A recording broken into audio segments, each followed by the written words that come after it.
Partai Demokrasi Indonesia Perjuangan atau PDIP menganggap pernyataan Presiden terpilih Prabowo Subianto yang tidak ingin masa pemerintahannya kelak diganggu sebagai sinyal bahaya.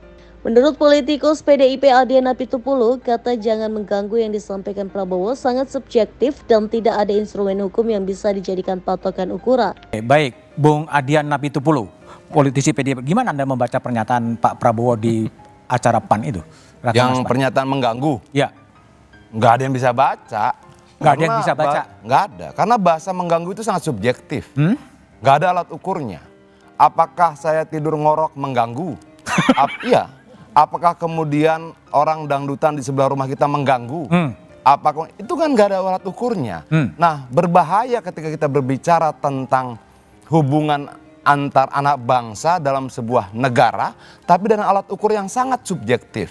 Apa alat ukur mengganggu dan terganggu? Nggak ada. Apa bahasa dan alat ukur konstitusional dan undang-undangnya? Juga tidak ada. Oke. Nah, dengan demikian sangat bebas tafsir.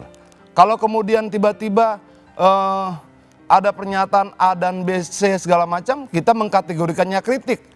Prabowo bisa mengkategorikan itu mengganggu. Dan apa alat ukurnya? Ya dia sendiri yang tahu. Oke, tapi kan Pak Prabowo juga mengatakan gini, Bung Adian, kalau memang tidak mau jadi penonton di pinggir jalan ya silakan jangan mengganggu. Kalau PDIP mau masuk atau mau di luar sih sebetulnya? Kalau sampai hari ini kan kita gini, kita ini kan partai ya, partai yang terpimpin.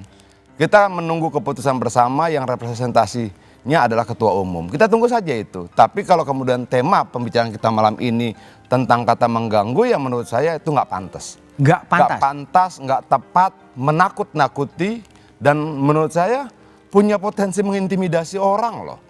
Misalnya begini, arahnya kemana? Kalau tidak mau bekerja sama, oke, dia mau bekerja sama dengan siapa?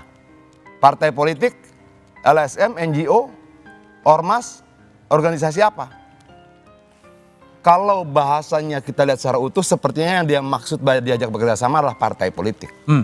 Oke. Artinya partai politik tidak mau bekerja sama, nonton aja. Nonton. Bahasa itu pun salah. Oke. Partai politik itu institusi legal dan diakui oleh konstitusi dalam undang-undang kita dengan sekian banyak peran, apalagi mereka yang punya representasi di parlemen, dan tidak bisa jadi penonton. Nggak boleh. Mbak Lulu di parlemen boleh jadi penonton, nggak boleh. Ketika dia menjadi penonton dia salah. Saya Harus di parlemen boleh jadi penonton, tidak boleh. Ketika saya jadi penonton saya salah. Adian mengatakan karena tidak ada patokan ukuran menurut aturan undang-undang itulah, maka tafsir mengenai jangan mengganggu yang disampaikan Prabowo dikhawatirkan sangat subjektif dan rentan terjadi penyalahgunaan kekuasaan buat menekan kelompok yang berbeda pandangan dengan pemerintah. Seperti diberitakan sebelumnya, Prabowo menyampaikan pernyataan jangan mengganggu itu pada acara bimbingan teknis atau BIMTEK dan Rakornas Pilkada Partai Amanat Nasional atau PAN di Hotel JLS Luansya, Jakarta Selatan, Kamis 9 Mei 2024 malam.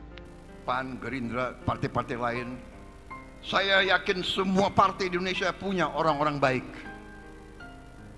dan punya orang-orang tidak baik. Mari kita akui, iya kan? Kita boleh punya jiwa kors, tapi kita juga harus introspeksi diri. Di Gerindra pun juga banyak yang kurang baik. Banyak yang baik, banyak yang kurang baik. Di semua organisasi ada yang baik dan ada yang kurang. Sekarang bagaimana yang baik-baik dari semua latar belakang bisa kerjasama? Ini pelajaran sejarah. Indonesia tidak bisa dibendung kecuali elit Indonesia tidak bisa atau tidak mau kerjasama. Kuncinya itu.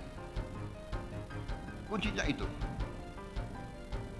Dengan demikian saya akan berjuang terus bersama semua kekuatan yang mau diajak kerjasama. Yang tidak mau diajak kerjasama tidak apa-apa. Kalau ada yang mau nonton di pinggir jalan, silahkan jadi penonton yang baik. Tapi kalau sudah tidak mau diajak kerjasama, ya jangan mengganggu.